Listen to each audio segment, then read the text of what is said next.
Stock మార్కెట్లో invest చేసి మీ డబ్బులు డబుల్ చేసుకోవాలనుకుంటున్నారా? విజయవాడలో జరిగే సుందరరామిరెడ్డి గారి లైవ్ సెమినార్ కి అటెండ్ అవ్వండి.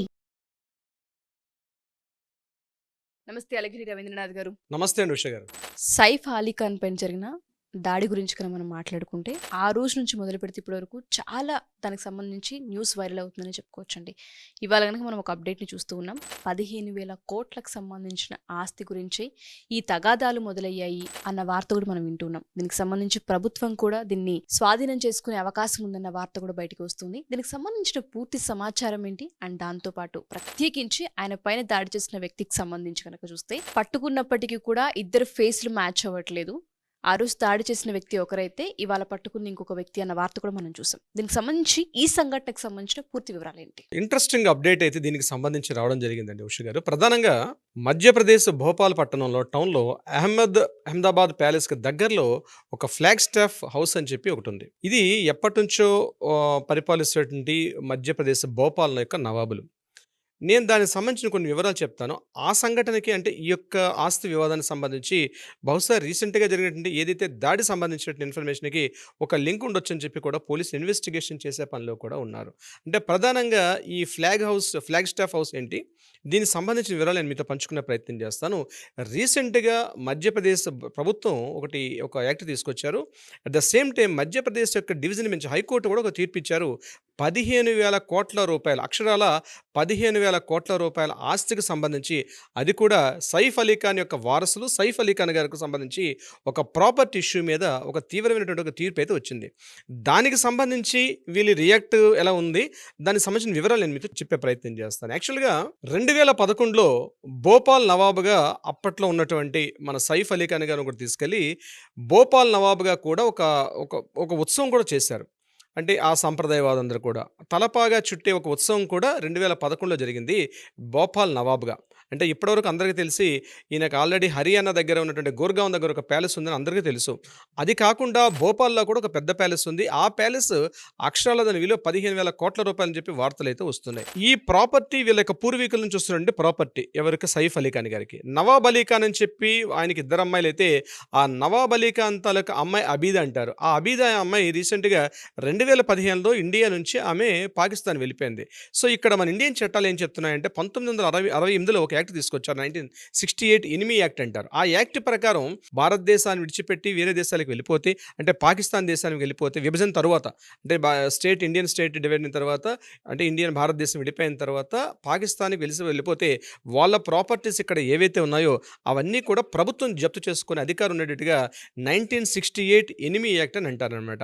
ఆ యాక్ట్ ప్రకారం ఏదైతే ఈ ఫ్లాగ్ స్టాఫ్ హౌస్కి అప్పటి వరకు ఉన్నటువంటి వ్యక్తి రీసెంట్గా 2015లో ఆమె పాకిస్తాన్ వలస వెళ్ళిపోయారు ఆవిడ. సో ఆ ప్రాపర్టీని ప్రభుత్వం స్వాధీనం చేసుకునే క్రమంలో భాగంగా ఆమె యొక్క అంటే స్వాధీనం చేసుకోవడం చెప్పి ప్రభుత్వం ఉత్తర్వులు జారీ చేసింది. అయితే ఇమీడియట్గా దాన్ని షూట్ చేసి ఆమె యొక్క సిస్టర్ ఇంకొక ఉంది సాజిదా సుల్తాన్ ఆమె పేరు. ఆ సాజిదా సుల్తాన్కి వారసులుగా ప్రజెంట్ ఎవరున్నారంటే సైఫ్ అలీ ఖాన్, అదేవిధంగా భార్య అయినటువంటి కరీనా కపూర్, ముందున్నటువంటి ఇబ్రహీం అలీ ఖాన్, అదేవిధంగా సారా అలీ ఖాన్, వీళ్ళందరూ కూడా వారసులుగా వస్తారు దీనికి సంబంధించి ఈ ప్రాపర్టీకి. అయితే 1968 యాక్ట్ ప్రకారం, ఈ ఎనిమీ యాక్ట్ ప్రకారం ఈ ప్రాపర్టీని స్వాధీనం చేసుకునే క్రమంలో ఇమీడియట్గా వీళ్ళందరూ ఏం చేశారంటే సాజిదా సుల్తాన్ ఆవిడ ఇండియాలో ఉన్నారు. ఈ ప్రాపర్టీకి నేను లీగల్ హైర్గా ఉన్నానని చెప్పి ఆవిడ మరలా కోర్టు గుమ్మానికి ఎక్కడం జరిగింది ఈ ప్రాపర్టీకి సంబంధించి. అయితే ఈ 2015 తర్వాత ఆవిడ సాజిదా సుల్తాన్కి వారసురాలుగా ఉన్నటువంటి ఎవరైతే వీళ్ళున్నారో దీనికి సంబంధించి ప్రభుత్వం 2 సార్లు కూడా హైకోర్టులో వాదనలు వినిపించేటప్పటికీ అప్పుడు జస్టిస్ వివేక్ అగర్వాల్ గారు ఒక తీర్పు కూడా చెప్పడం జరిగింది. రీసెంట్గా ఒక తీర్పు వచ్చింది దీనికి సంబంధించి. ఆ తీర్పు ప్రకారం ఈ ప్రాపర్టీ ఏదైతే ఉందో ఈ ప్రాపర్టీని మొత్తం కూడా ప్రభుత్వ ఉత్తర్వుల ప్రకారం జారీ చేసుకుంటుందని చెప్పినప్పుడు దీనికి ఎగ్నిస్ట్గా ఉన్నటువంటి ఈ సైఫ్ అలీ ఖాన్ వాళ్ళకి రెస్పాండ్ అవ్వమని చెప్పి ఒక నోటీస్ పంపించారు. ఇమీడియట్గా విత్ ఇన్ 30 డేస్లో రెస్పాండ్ కాకపోతే ఈ ప్రాపర్టీని జప్తు చేసుకుంటామని చెప్పి ఇప్పటికీ 2 సార్లు నోటీస్ అందుకున్నప్పుడు కూడా డివిజన్ బెంచ్ ముందు సైఫ్ అలీ ఖాన్ గారు ఇప్పటిదాకా సైఫ్ అలీ ఖాన్ కావచ్చు, లేకపోతే వారి యొక్క వారసులు ఎవరు కూడా, ఇప్పుడు నేను చెప్పినట్టు వీళ్ళ ఫ్యామిలీ మెంబర్స్ ఎవరు కూడా ఆ ప్రాపర్టీకి సంబంధించి వాళ్ళ యొక్క వాదనలు వినిపించలేదు. ఈ రోజు మనం వీడియో చేస్తున్న దాకా అప్డేట్ అయితే లేదు. దీనికి సంబంధించి ఈ వివాదం ఎలా ఉంది, చిట్టచివరిగా ఫైనల్ యాక్షన్లోకి, అంటే ఫైనల్ ఉత్తర్వుల ప్రకారం జడ్జిమెంట్ దీని ప్రకారం ఇమ్మీడియట్గా ఈ ప్రాపర్టీని ప్రభుత్వం జప్తులో తీసుకుంటుందని చెప్పి గవర్నమెంట్ అక్కడ మధ్యప్రదేశ్ భోపాల్ ప్రభుత్వం కూడా హెచ్చరికలు జారీ చేసింది. ఇదిలా ఉంటుండగా ఈ సంఘటన జరిగింది, దాడి జరిగింది. అయితే దీని మీద కరీనా కపూర్ గారికి సైఫ్ అలీ ఖాన్ గారికి కూడా తీవ్రంగా విభేదన ఉన్నట్టుగా కూడా వార్తలు చక్కర్లు కొడుతున్నాయి. అంటే 15,000 కోట్ల రూపాయల ఆస్తి విషయం సంబంధించి వాళ్ళ ఫ్యామిలీ మెంబర్స్కి వీళ్ళకి మధ్య చాలా తగాదాలు అవుతున్నాయి. ఇది బయటకు రాలేదు ఈ విషయం ఇన్ఫర్మేషన్ సంబంధించి, బట్ జరుగుతుంది అన్న విషయం అయితే కంప్లీట్గా చక్కర్లు అయితే కొడుతున్నాయి ముఖ్యంగా భోపాల్ సంబంధించి. ఎందుకంటే ఈయన భోపాల్కి నవాబ్కి కూడా అంటే 15,000 కోట్ల ఆస్తి వీళ్ళ పూర్వీకులు చూస్తున్న ఆస్తి. మన్సూర్ అలీ ఖాన్ పటౌడి తర్వాత 2011 చనిపోయారు. 2011 తర్వాత దానికి వారసులు వీలయ్యారు ఇప్పుడు ఆ ప్రాపర్టీకి. సో వారసుల ప్రకారంగా వచ్చిన ప్రాపర్టీని ప్రభుత్వం హ్యాండ్ ఓవర్ చేసుకోవడానికి 2 సార్లు ఇచ్చినప్పుడు కూడా వీళ్ళు ఎటెండ్ అంతర్గత విషయాలు అన్నవి బయటకు రావట్లేదు. ఆ విషయాన్ని వాళ్ళు మాట్లాడితే కానీ తెలియదు, వాళ్ళు ప్రెస్ మీడియా ముందుకు వచ్చి మాట్లాడితే కానీ దీనికి సంబంధించిన ఇన్ఫర్మేషన్ తెలియదు. కానీ ఇప్పటికి 2 సార్లు కూడా ఎటెండ్ కాలే, థర్డ్ టైం ఉత్తర్వులు వచ్చినప్పుడు కూడా రెస్పాండ్ అవ్వకపోవడం అనేది కొంత అనుమానాన్ని దారితీస్తుంది. ఇంకా బహుశా నాకు తెలిసి ఇది ప్రభుత్వం జప్తు చేసుకునే అవకాశం కూడా ఉంది. దీనికి సంబంధించి కరీనా కపూర్ ఫ్యామిలీకి అదేవిధంగా సైఫ్ అలీ ఖాన్ కుటుంబాలకి మధ్య తీవ్రమైనటువంటి వాగ్వివాదాలు జరుగుతున్నాయి గడిచిన కొంతకాలంగా అన్నటువంటి ఊహాగానాలు వార్తలు అయితే మాత్రం విశృంఖలంగా స్టార్ట్ అయినాయి. బహుశా మనకి రీసెంట్గా జరిగిన అప్డేట్ ప్రకారం మనం చూస్తున్నాం దీనికి సంబంధించి. అయితే ఇదే సందర్భంలో ఇటువంటి సంఘటన ఏదైతే జరిగి అంటే దీని మధ్య విభేదాలు తారాస్థాయికి వెళ్ళి దీనికి సంబంధించి రీసెంట్గా వాళ్ళు స్విట్జర్లాండ్ కూడా వెళ్ళారు. స్విట్జర్లాండ్లో ఒక 1 వీక్ 10 డేస్ ఉండొచ్చారు. అప్పటి నుంచి కరీనా కపూర్కి అట్ ద సేమ్ టైం అంటే కపూర్ ఫ్యామిలీకి నేను చెప్పేది పర్టికులర్ కరీనా కపూర్ అంటే కపూర్ ఫ్యామిలీకి చాలా పెద్ద ఫ్యామిలీ. కపూర్ ఫ్యామిలీ అంటే పృథ్వీరాజ్ కపూర్ దగ్గర నుంచి కూడా చాలా పెద్ద ఫ్యామిలీ. రాజ్ కపూర్ పృథ్వీరాజ్ కపూర్ దగ్గర చాలా పెద్ద ఫ్యామిలీ. అసలు కపూర్ ఫ్యామిలీ నుంచి ఖాన్ ఫ్యామిలీకి వెళ్ళినప్పటికే చాలా ప్రమాదాలు. ముఖ్యంగా షర్మిలా ఠాగూర్ గారి టైంలో కూడా ఈ మన వీళ్ళ ఫాదర్ సైఫ్ అలీ ఖాన్ వాళ్ళ ఫాదర్ని మ్యారేజ్ చేసుకున్నప్పుడు ఎవరు ఈ అలీ ఖాన్ పటౌడీని చేసుకునేటప్పుడు కూడా చాలా వివాదాలు తారాస్థాయికి వచ్చాయి. అంటే అప్పటి నుంచి కూడా వీళ్ళ కుటుంబం ఎప్పుడు కూడా వివాదాలే. అంటే వీరు హిందూస్ మ్యారేజ్ చేసుకోవడం, తర్వాత కపూర్స్ యాక్చువల్లీ హిందూస్ అనమాట. సో చేసుకున్న తర్వాత వాళ్ళు మళ్ళీ ముస్లిమ్స్లో కన్వర్ట్ అవ్వడం, ఈ యొక్క విభేదాల్లో చాలా ఉన్నాయి. అట్ ద సేమ్ టైం ఈ ప్రాపర్టీ ఏదైతే ఉందో అంటే దీన్ని బట్టి మనకు తెలుస్తుంది అంటే సైఫ్ అలీ ఖాన్ గారికి నాట్ ఓన్లీ ఏదో ఇంతవరకు మనం అనుకున్నట్టుగా ఏదో 2,000 కోట్లు 3,000 కోట్లు కాకుండా కొన్ని వేల కోట్ల రూపాయల ఆస్తి.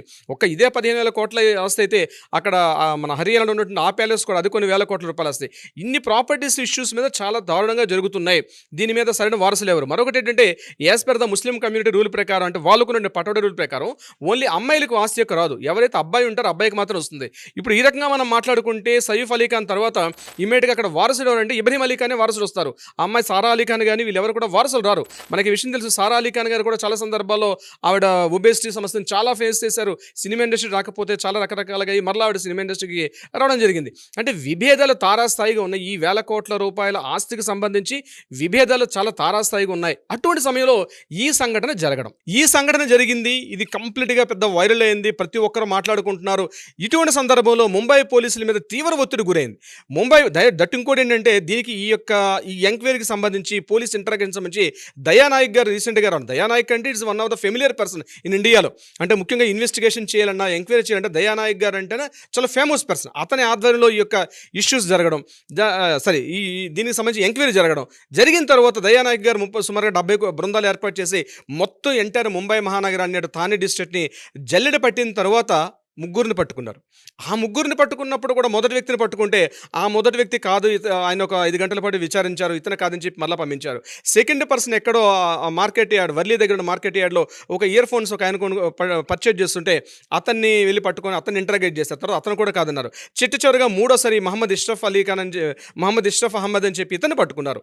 ఇతని తీరా పట్టుకొని ఇతను కాస్త ఇంటరాగేట్ చేసినప్పుడు చివరిగా పోలీసులు చెప్పండి ఇతనే ప్రధాన నిందితుడు అని చెప్పి అతని మీద కన్ఫర్మేషన్ చేసేశారు. కన్ఫర్మేషన్ చేసిన తర్వాత నుంచి ప్రాబ్లం స్టార్ట్ అయింది ఏంటంటే ఏదైతే పోలీసులు ముందు మనకి ఇష్యూ జరిగిన తర్వాత అక్కడ ఉన్నటువంటి ఫుటేజెస్ రిలీజ్ చేశారో ఆ రిలీజ్లో ఆ ఇమేజెస్ ఉన్నటువంటి ఆ యొక్క పిక్చర్కి అంటే ఆ ఇమేజ్కి ఇప్పుడు ఎవరైతే నిందితుడిగా చెప్తుంటే మహమ్మద్ ఇష్రఫ్ అహ్మద్ అని చెప్తున్నారో ఇతనికి మధ్య మీరు చెప్తే నమ్మరు ఉష గారు అసలు ఎక్కడ పోలికలు కూడా కనిపించట్లా. అది కామన్ మేము చిన్నపిల్లడికి అడిగినా చెప్తారు. ఆ ఇద్దరిని ఒక దగ్గర పెట్టి చూపించినా సరే ఆయన ఏజ్ చూస్తే ఎక్కడ ఉన్నాడు ఈయనట్లా ఉన్నాడు. పోనీ రోజులు కూడా అయిపోలేదు. సంఘటన జరిగింది జస్ట్ విత్ ఇన్ 3 days తర్వాత పట్టుకున్నారు. 3 daysలో అంత మారిపోతాడా మనిషి? అంటే అన్ని రకాలుగా మారిపోతాడా? ఏజ్ ఏమో ఆ ఏజ్ని చూస్తే ఒక 25-26లా కనిపిస్తున్నాడు.